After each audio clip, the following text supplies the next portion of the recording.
Hello बच्चों, let's read the question. The question is identify the graph which correctly represents an isotherm at temperatures T1 and T2.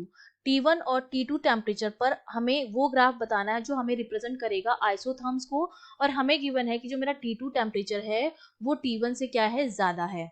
ठीक है, तो अब देखिए, तो इस क्वेश्चन के लिए हमारा जो की कॉन्सेप्ट रहेगा वो हमारा क्या रहेगा. सबसे पहले तो मुझे पता होना चाहिए कि आइसोथर्मल प्रोसेस या आइसोथर्म्स जो होते हैं उनके लिए क्या करेक्शन, मतलब क्या कंडीशन होती है. ठीक है, तो जब हम आइसोथर्मल प्रोसेस की बात करते हैं तो वो प्रोसेस जिसमें हमारा टेम्परेचर जो होता है वो कांस्टेंट रहता है, वो हमारा होता है आइसोथर्मल प्रोसेस.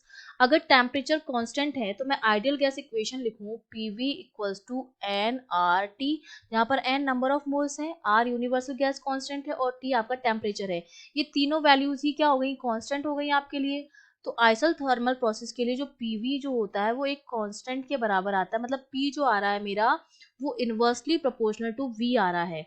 और अगर एक क्वांटिटी दूसरी क्वांटिटी के इनवर्सली प्रोपोर्शनल होती है तो हमारा जो ग्राफ बनेगा वो एक हाइपरबोला बनता है, कुछ इस तरह का ग्राफ बनता है. ठीक है, तो अब देखिए जो आइसोथर्मल का ग्राफ बनेगा P और B के बीच में, वो हमारा क्या बनेगा, कुछ इस तरह का बनेगा. हमारा दोनों का जो मल्टीप्लीकेशन आएगा वो क्या आएगा, एक कांस्टेंट आएगा, और टेम्परेचर जो रहेगा वो कांस्टेंट रहेगा. और टेम्परेचर जो होता है, जो टेम्परेचर ज्यादा होगा उसका स्लोप ज्यादा आएगा, जो टेम्परेचर कम होगा उसका स्लोप कम आएगा, और जो स्लोप होता है पीवी कर्व का वो हमें देता है वर्क डन.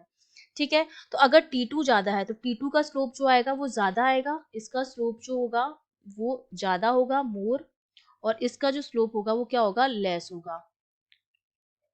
और तो हमारा जो ग्राफ देखिए, ए वाले ग्राफ को देखिए, T1 जो मेरा है वो नीचे है क्योंकि कम है तो इसका स्लोप कम है, और T2 का स्लोप ज्यादा आ रहा है, और ग्राफ जो हो रहा है इस तरह से बन रहा है. ए ऑप्शन हमारा करेक्ट हो जाएगा.